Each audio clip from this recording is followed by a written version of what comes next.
Bien, pues entonces la clase anterior habíamos estado mirando los principios de Proud en una lectura se hizo una exposición de de estos 16 principios, ¿ok? Entonces hoy vamos a coger el primero de ellos y lo vamos a ampliar un poco más. Así vamos a ir uno por uno. Se había hablado que era Nanda Marga, la nota del traductor, perdón, del editor, el, el filósofo de Proud, que es Prabhat Ranjan Sarkar, y entramos en el primer principio de, que vimos la semana pasada. En el movimiento del ciclo social siempre predomina una clase. ¿Ok? Significado. Puesto que en el pasado remoto no se desarrolló un orden social bien estructurado, podemos denominar a esa época la era Shudra. En aquellos días, las personas sobrevivían mediante su trabajo manual. Luego sobrevino la era de los líderes de clanes, la era de los fuertes y valientes, que podemos llamar la era Kshatriya. A esta siguió la era de los intelectuales, a la que podemos denominar era Vipra. Finalmente sobrevino la era de los capitalistas, la era Vaishya. Cuando los guerreros, o Kshatriyas, e intelectuales, o Vipras, son reducidos al nivel de trabajadores manuales, Shudras, como resultado de la explotación durante la era Vaishya, ocurre o surge la revolución Shudra.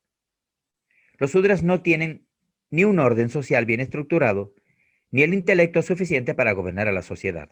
Por lo tanto, la administración postcapitalista pasa a manos de quienes tienen el liderazgo en la revolución Shudra. Estas personas son valientes e intrépidas. Así pues, ellas inician la segunda era Kshatriya. De esta forma, las eras Shudra, Kshatriya, Vipra y Vaishya se suceden una tras otra, seguidas por una revolución. Después de esto, comienza el segundo orden cíclico. Ya se ha dado el primero y entonces se produce el segundo. Después de esa segunda revolución que abre de nuevo el orden cíclico de las Varnas. De esta manera continúa la rotación del ciclo social, conocido en sánscrito como Shamash Chakra. Bien, entonces, observando la relación de la mente humana con el ambiente externo y social, podemos distinguir 4 categorías básicas de seres humanos de acuerdo con sus comportamientos. Estos grupos o clases sociales son llamados varnas en sánscrito, que literalmente significa color. Las clases son simbólicamente identificadas con diferentes colores psíquicos, de acuerdo con sus tendencias mentales. El concepto de Varnas es un modelo valioso para un análisis social basado en la dinámica de clases. Este modelo se aplica más al análisis social que a la comprensión del comportamiento y de la psicología individual, los cuales poseen leyes más complejas, siendo importante, en consecuencia, no aplicarlo de forma simplista y rígida a los individuos. El concepto de los 4 Varnas conduce a una nueva teoría de la dinámica social y a un análisis histórico únicos de Proud. Esta teoría asegura que en cualquier época la sociedad y la psicología colectiva serán dominadas por la psicología y el gobierno de una Varna en particular. Más adelante se asegura que los cambios sociales se producen en ciclos. Estos dos aspectos juntos son conocidos como la teoría del ciclo social, que sucede en la transformación cíclica de la sociedad, ya que el valor predominante y la base del poder cambian de una Varna a la siguiente. Las cuatro clases son Shudra, o trabajadores, Kshatriyas, guerreros, Vipra, intelectuales, y Vaishya, comerciantes. Bien.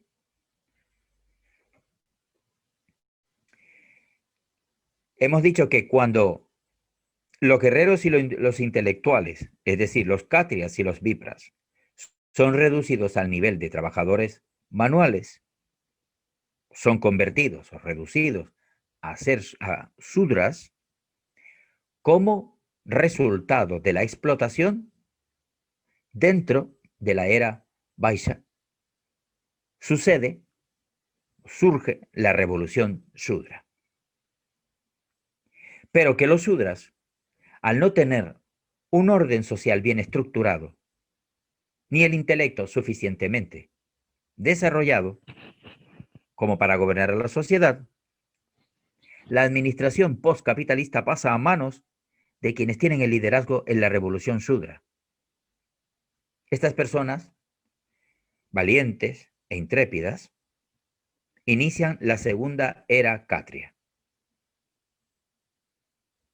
¿Entendido? Es decir, que la revolución, que es producto de la presión, ¿comprende?, de haber reducido a los Kshatriyas o guerreros y a los intelectuales o Vipras a la condición de trabajadores manuales, aparece, se da esa revolución Shudra.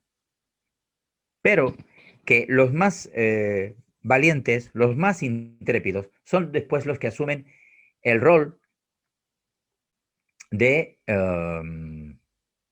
líderes. Y son después los que reconducen otra vez a los Shudras que dieron pie a esa revolución hasta que se produzca el siguiente cambio de Varna. Es decir, que cada ciclo, uno tras otro, se repite continuamente y hasta el momento, hasta que aparezca la figura del Satvipra. Bien, vamos a ver ahora, ¿hay alguna pregunta hasta aquí? No, todo claro, por mi Está parte claro. no. Ok. La primera clase, la Shudra, muestra las características de la mente humana subdesarrollada, dominada por un ambiente material y social o por los instintos. Es decir, es la gente que solo piensa, necesito dinero para comer, necesito comer, tengo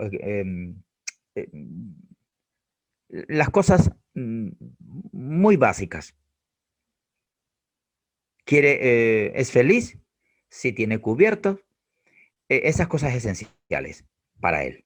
Es decir, la comida, el techo, como dicen ellos, y poco más. Y que además también, yendo en una escala más hacia abajo, tiene un comportamiento excesivamente instintivo. Entonces, los instintos básicos y el ambiente ocupan los papeles principales. Esa mente es denominada Shudra. La mente Shudra se representa simbólicamente con el color negro, significando la falta de vibración y la preocupación por la objetividad. ¿Entendido? Porque significa la falta de vibración y de preocupación por la objetividad. Hay poca originalidad por parte de esta mente, por la expresión de ideas o aspectos culturales más elevados. Claro, la mente Sudra en la era moderna está obviamente más desarrollada que la mente Sudra de épocas anteriores, de épocas pasadas. Esas categorías son relativas, ya que los Sudras, teniendo pocas aspiraciones y poco dinamismo mental, viven según las tendencias predominantes en la psicología colectiva, es decir, que tienen pocos planteamientos, tienen pocas inquietudes y se adaptan a la tendencia predominante, es decir, siguen la corriente. Así que la psicología Sudra es esencialmente una psicología de masas y requiere la orientación y la inspiración de aquellos con una mente más desenvuelta, de aquellos que determinan o marcan la dirección y el rumbo de la psicología colectiva. Es decir, que ellos, los Sudras, sin una guía adecuada, eh, por sí mismos, no lo adquieren. Bien, en el nivel individual, porque eso es generalizando. Así que en el nivel individual, cada mente posee una mezcla del potencial de todas las cuatro varnas. Aunque una de esas psicologías es más predominante que las otras. Es decir, que todos tenemos un poco de Kshatriya, de Shudra, de Vipra y de Vaishya.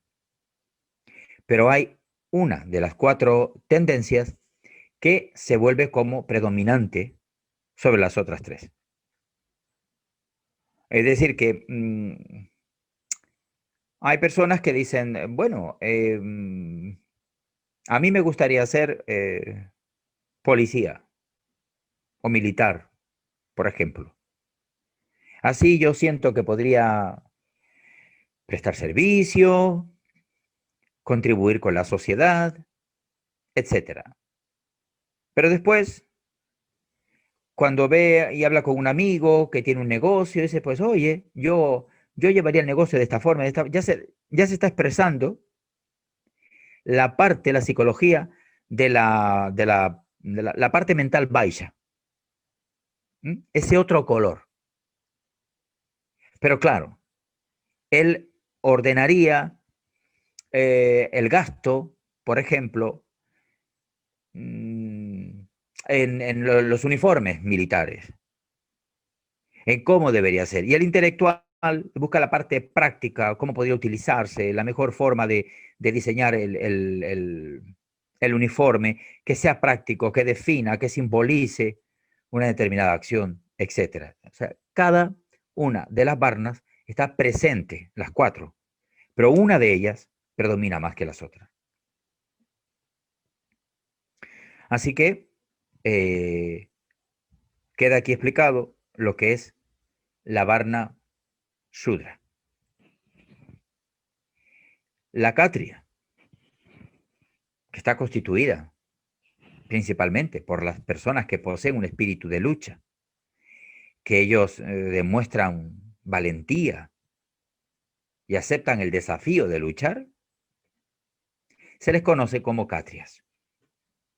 La mente Kshatriya busca de forma rudimentaria establecer el dominio y control sobre la materia a través del valor físico.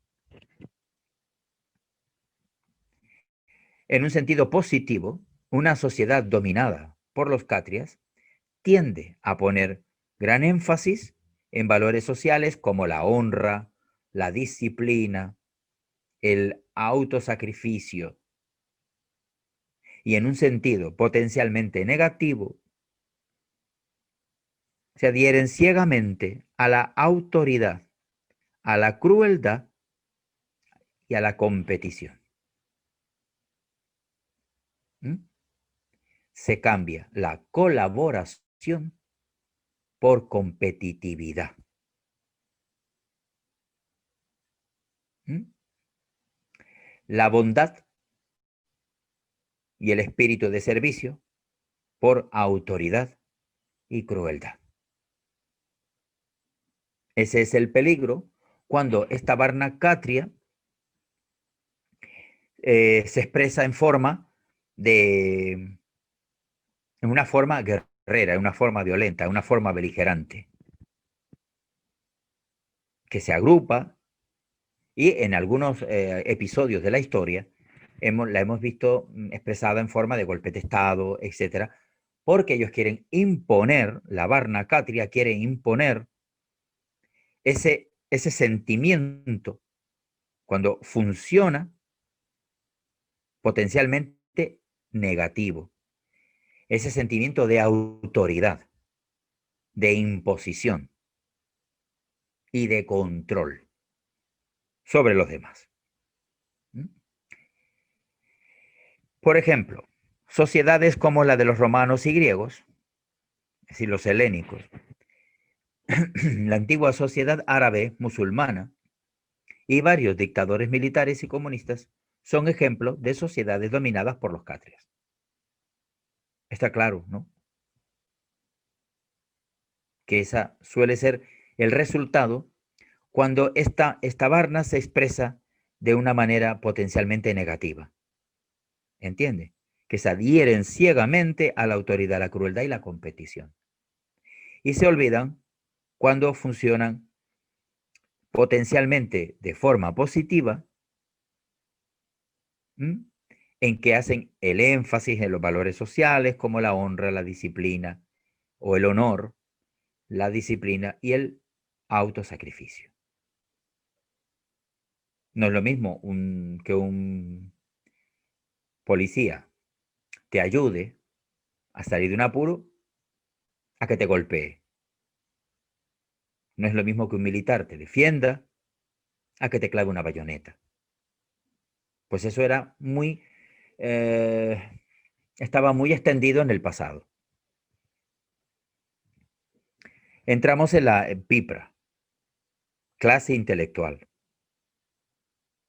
Quienes posean, o los que poseen una mentalidad Vipra, constituyen la tercera varna.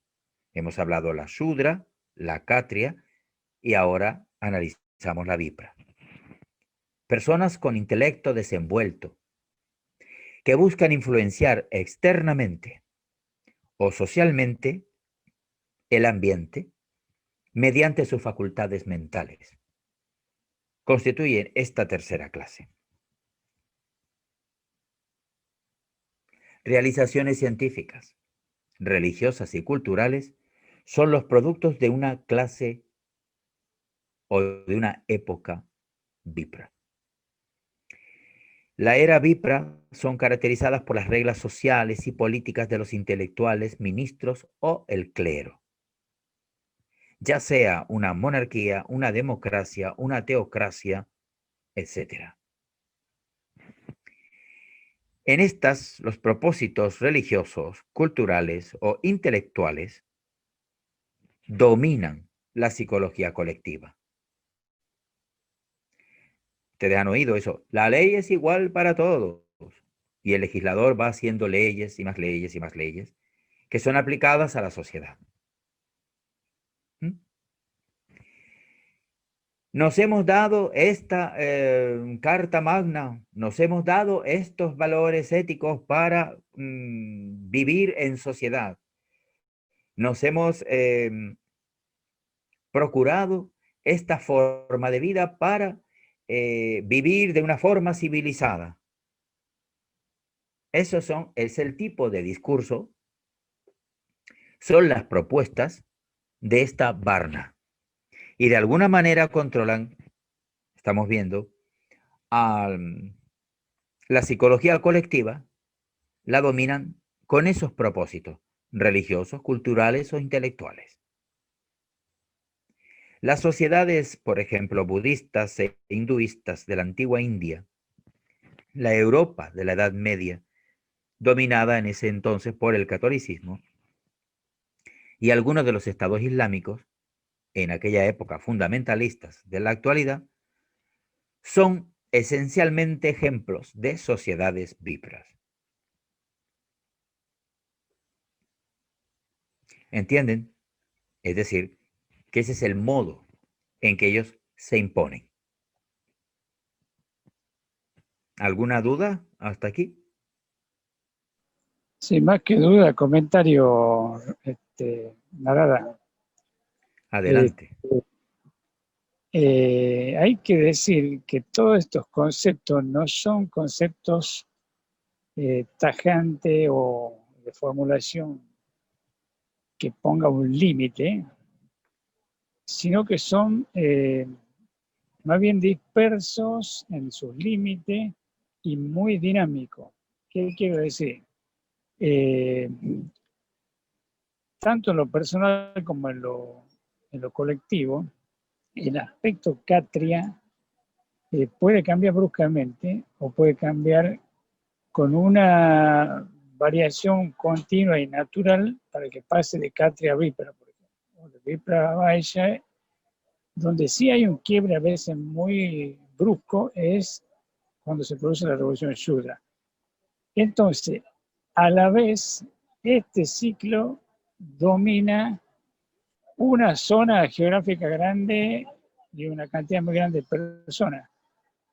Pero, supongamos, en lo que es un imperio, cuando se establece, por ejemplo, el Imperio Romano, no es lo mismo Roma que la Galia o la Germania, que eran colonias. Cuando se establece el Imperio Español, no es lo mismo en Madrid que la Filipina, que era una colonia, o la Argentina, el Río de la Plata en esa época. Entonces, esa distribución político, militar y económica obedece también al contenido de porcentajes de cada varna en los grupos de élite que dominan.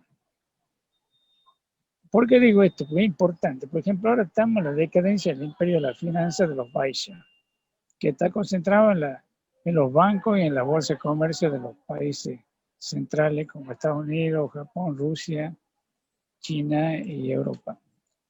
Pero en un pueblito del interior de Argentina prevalece otra mentalidad, aún en los que mandan.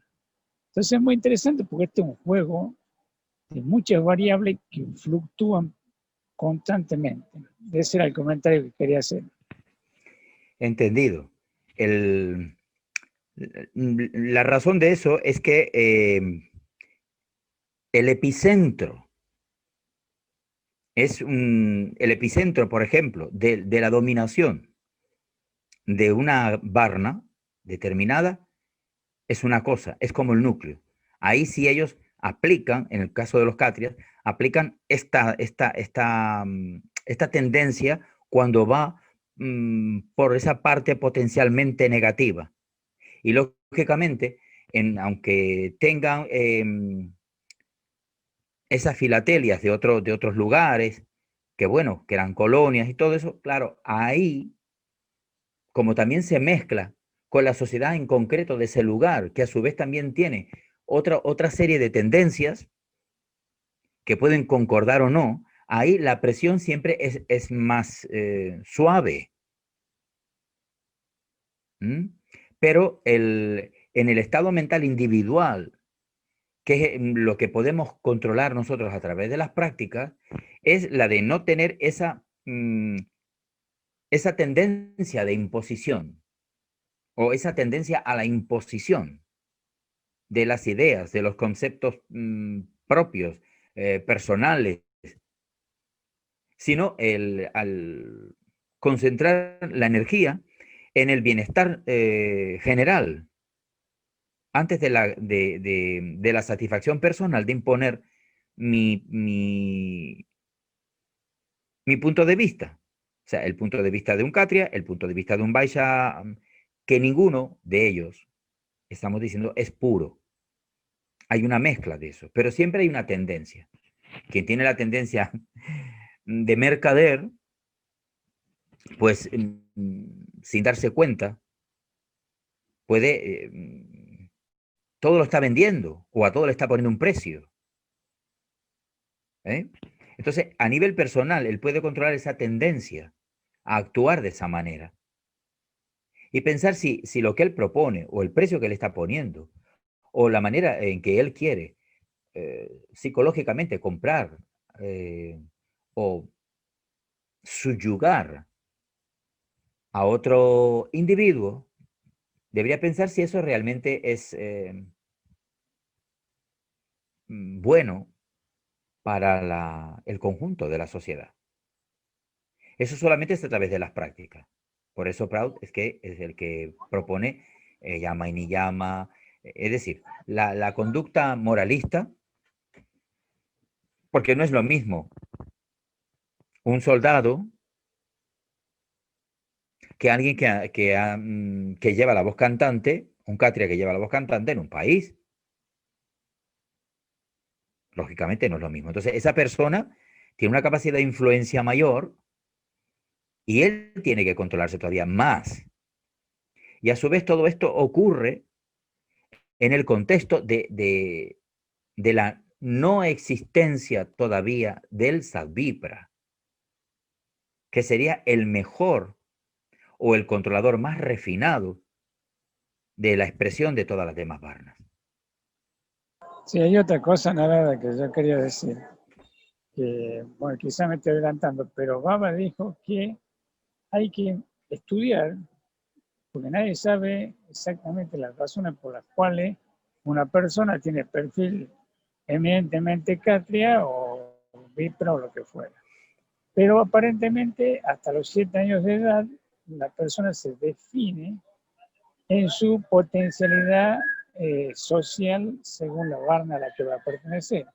Y una vez que queda, digamos, eminentemente Vaishya o eminentemente Shudra, su vida va a continuar en ese sector de la sociedad. En esa Y dirección, sí. aparentemente no cambia.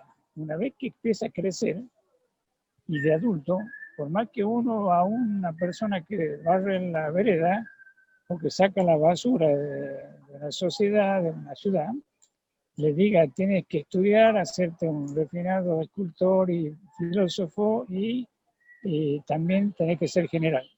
No me va a decir, no, a mí me gusta recolectar los residuos y Claro. no tengo más capacidad para eso, yo no me animo a gobernar. Y dice Baba que quizás migre un poquito, un pequeño porcentaje. Si tenemos, supongamos, 70% de Shudra, pero es el que le limpia las armas al general, con 30 años de estar a la par del general, quizás se anime a ponerse el uniforme y a dar una orden, tipo Catria. Pero que en Sí, general, digamos, las personas no cambian su personalidad una vez que ha sido establecida. Y eso dice Baba que hay que estudiar, a mí me fascina la propuesta porque debe ser trabajo multidisciplinario de psicólogo, antropólogo, espiritualista y muchos especialistas para ver por qué eso se produce, ¿no? Es muy interesante. claro. Porque el ser humano tiene determinadas reacciones psicológicas. Ahí entra en juego la biopsicología. ¿Mm? Bien, ahora entramos en la Varna Vaishya. La cuarta Varna o clase social es la de los Vaishyas, la clase de los comerciantes, empresarios o mercantilistas. Esta es una clase que exalta la maniobra astuta y la acumulación de recursos. Actualmente, el, eh, el mundo está bajo la influencia de esta Varna. La Edad Moderna, que fue cristalizada por la Revolución Industrial, pasa a ser dominada por la psicología de esta clase. Así como los guerreros dominaron la Edad Antigua y los intelectuales dominaron la Edad Media, Los mercantilistas dominan la edad moderna. El comienzo de cualquier era se caracteriza por un gran dinamismo en todos los niveles, político, cultural, económico, etc. Porque los nuevos líderes liberan al pueblo de las opresiones, de las instituciones del antiguo orden, dan inicio a una nueva era de oro, cuando una nueva clase cristaliza su control sobre la sociedad. Con el paso del tiempo, no obstante, la declinación social ocurre mientras la clase dominante lucha para aumentar su poder y riqueza. De esta forma, la clase mercantilista de los Baixas trae un gran dinamismo a la sociedad que sufre con el dominio de una clase corrupta, de padres y con un sistema feudal como el Imperio Romano. Ahora, la era del mercantilismo está en declive, visto que la clase dominante procura expandir sus riquezas y su poder a costa de un gran número de personas que en su mayoría se convierten en incapaces de satisfacer sus necesidades básicas de subsistencia. En ese declive, el trabajo de las masas, la habilidad marcial de los guerreros y el poder mental de los intelectuales quedan a entera disposición de los capitalistas, que tienen una mano de hierro para disponer sobre los salarios y el nivel de vida de las demás clases. La línea política es determinada por esa clase que tiene el verdadero poder financiero en sus manos. Todas las sociedades capitalistas del mundo están en las mismas condiciones en ese momento. Esto queda ilustrado por la absoluta dependencia de los líderes políticos con relación a las donaciones de dinero que en cambio financian sus campañas políticas, sus campañas electorales. A pesar de que la democracia constitucional tiene un aspecto positivo de desarrollo en la era mercantilista, en la práctica de hoy en día, ella se transforma en una herramienta de control y dominio de los gigantes financieros sobre las economías nacionales de los países en general, y en especial de los países del tercer mundo. Un ejemplo breve. Los bancos, o sea, algunos bancos, no todos, algunos bancos financian las campañas electorales de algunos partidos políticos. Por X dinero, ellos deben después una cantidad grande de millones a ese banco que ha colaborado con su campaña política. Pero esos banqueros, a cambio de favores posteriores, le condonan la deuda. Es decir, le perdonan la deuda, se la borra, no existe, ya no me debes nada al político. Pero, por ejemplo, no le condonan la deuda a una familia que es echada de una vivienda, propiedad del banco, mientras dura el contrato de la hipoteca. ¿Por qué? Porque el hipotecado no le ofrece ningún tipo de favor futuro al banco.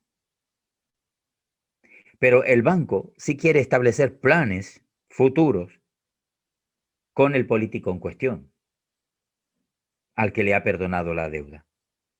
¿Entienden ustedes lo que es estar siempre en este sentido buscando el beneficio,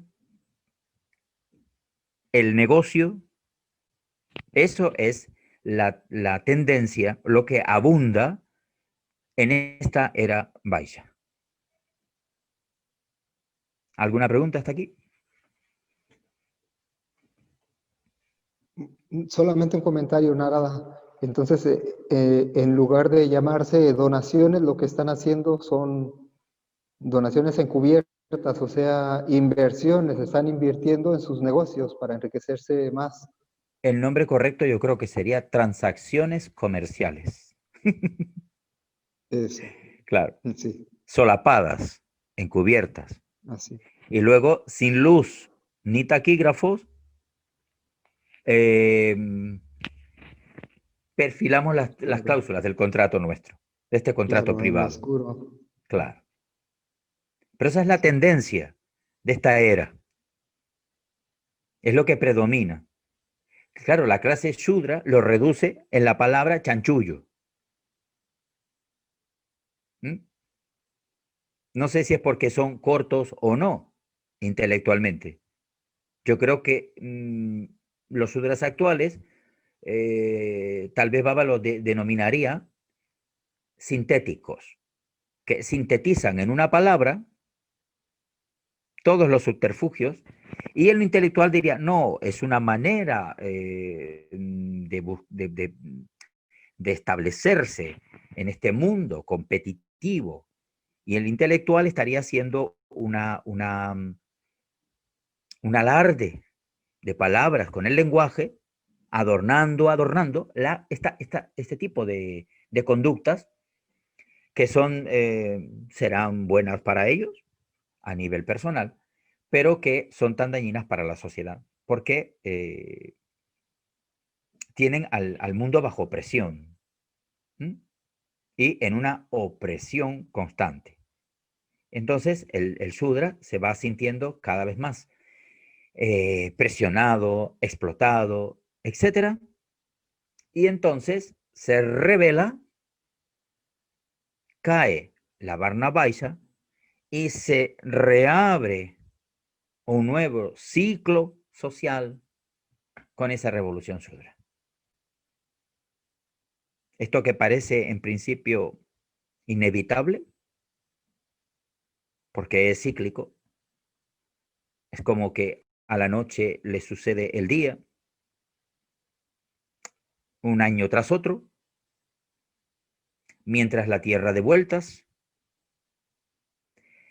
tiene que, necesita ese otro agente, que es el que ordene y permita la expresión de las otras cuatro varnas, pero de una forma ascendente, progresiva, progresista, expansiva, no explotadora, que es la clase Sadvipra. ¿Algún otro punto o comentario sobre esto? Sí, sí, Narada. Es muy largo, pero yo para resumir digo así. Nosotros las personas comunes, por nombrar una banda que no está en Prado, tendemos a decir esto es bueno y esto es malo. Pero a mí me parece que al establecer la tendencia social, no hace hincapié en esa diferenciación. Y me gustan los ejemplos prácticos. Por ejemplo, Hitler era un catria y el Che Guevara también era un catria. Ahora, para alguien que le gustan las ideas, como se dice, de izquierda, el Che Guevara era bueno y Hitler era malo. Y uno que es de extrema Claro. derecha piensa al revés. Ahí entramos en las tendencias. Pero para nosotros, digamos, ambos son catria. Después vemos si son Exacto. malos. En el sentido de que en ciertos momentos el hábito sí hace al monje, ¿no? Lo vemos vestido de militar y decimos, es un catria. ¿No es eso?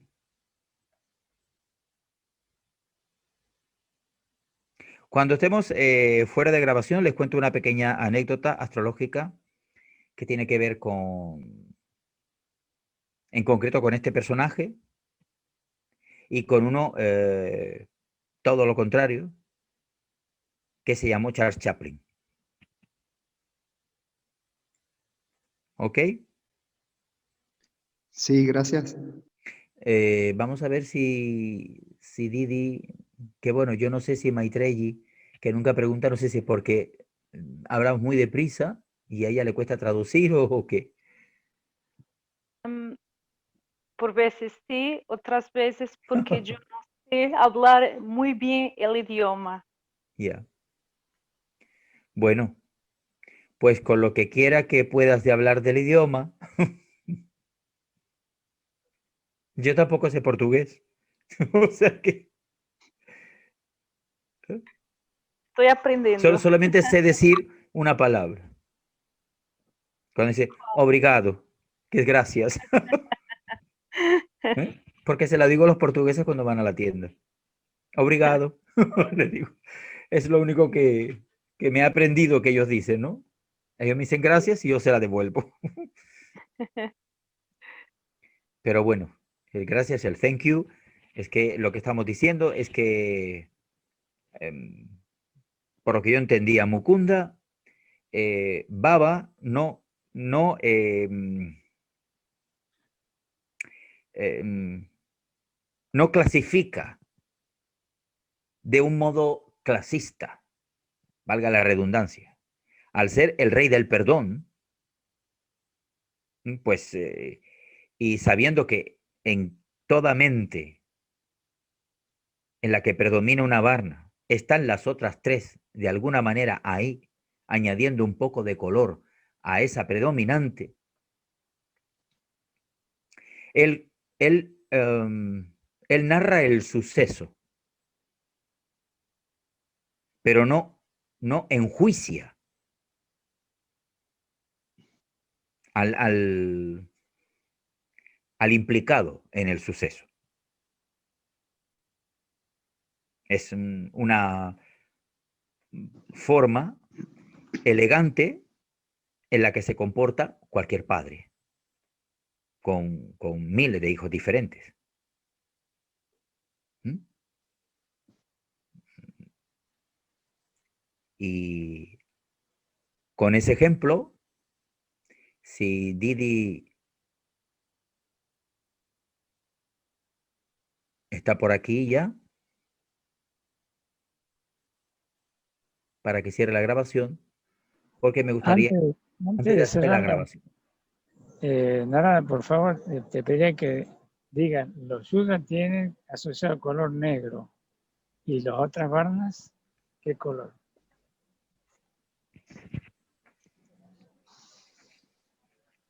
Si puedes decir, por favor, el color de la varna Katria, el color de los Vipra y el color de los Vaisa. no los tengo. No entiendo por qué siempre solamente se explica la Varna Shudra y ¡pum! El color se le pone el color negro. Y las Yo otras, leí por ahí que los Katria creo que tenían azul, el, porque el varna azul. es una palabra sánscrita que quiere decir color. Sí, sí, sí, pero el azul dice para los catrias. No estoy seguro, creo haber leído eso. Ah, sí, pero no se explica así mucho, no sé, el de las otras.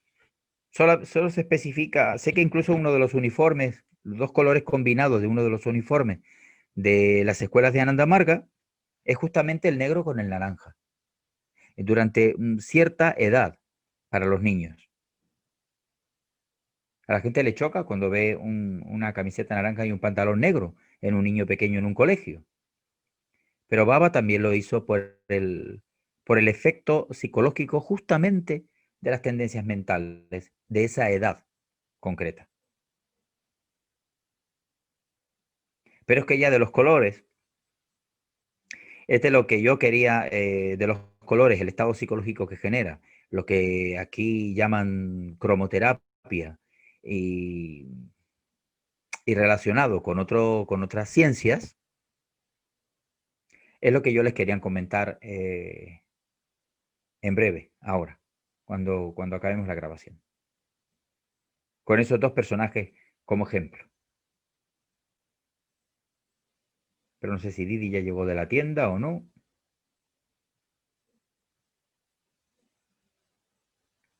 Nadie sabe cómo se deja de grabar aquí. Y lo tiene Yo que hacer el no, tampoco. administrador, que es Didi. Sí, Didi Sí, tiene que así hacer. es.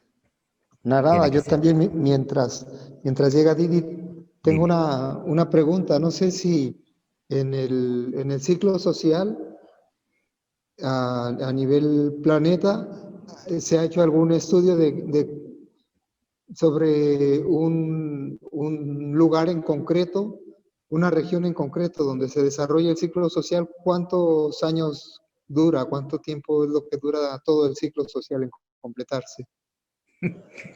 Claro, sobre eso preguntaba yo.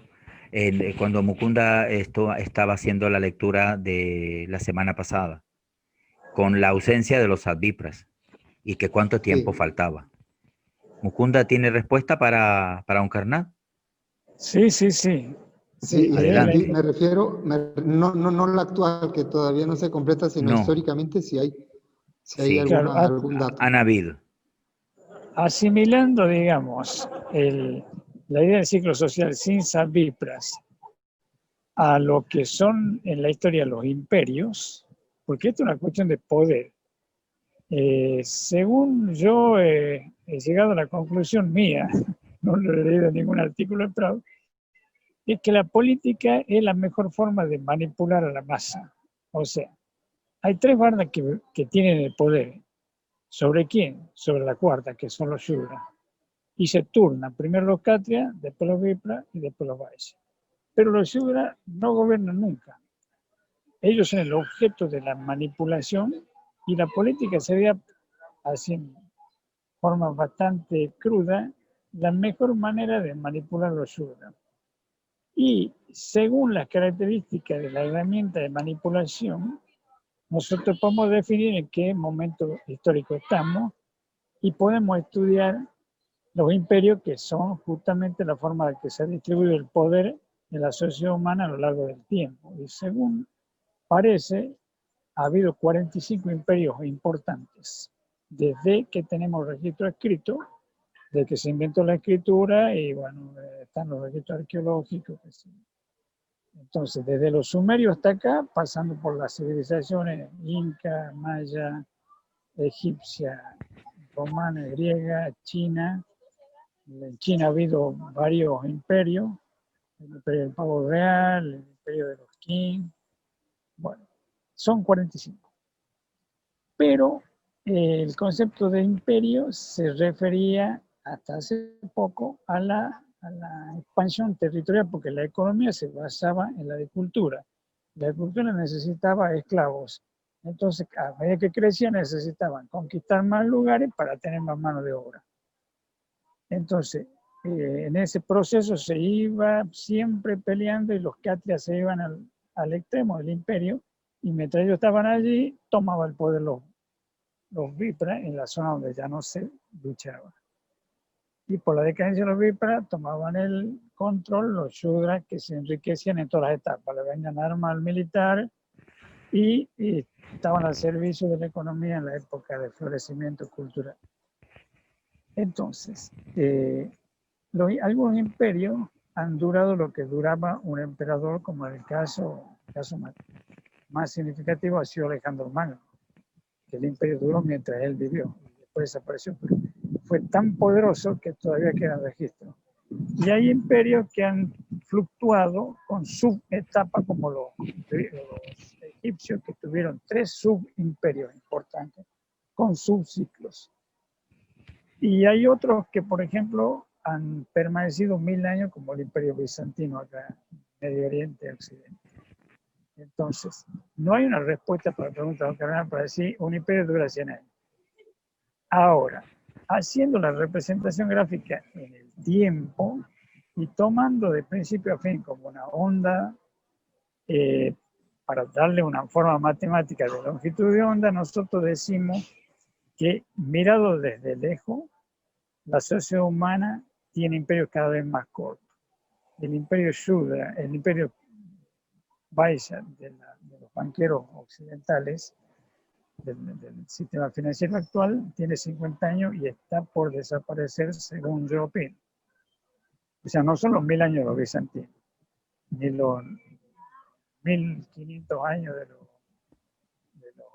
romanos, los 2000 y algo de años de los griegos, de los egipcios. Entonces, es bien complejo. No hay una respuesta. Si cada imperio o cada ciclo demora 100 años, 200, 500. Ahora, con los saldípras que van a venir como controladores del ciclo, aparentemente el ciclo va a ser muy largo y muy estable.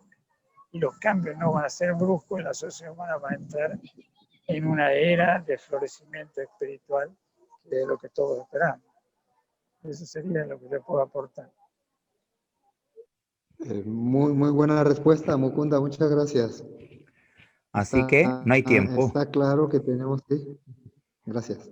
No hay tiempo determinado para la duración de cada imperio. Yo creo que depende, en cierto modo, como decía Teresa de Jesús, de la dureza de la cabeza de cada cual. Más cabeza dura, Qué bueno. pues más se impone. Claro, más cabeza blanda, pues bueno, menos se impone.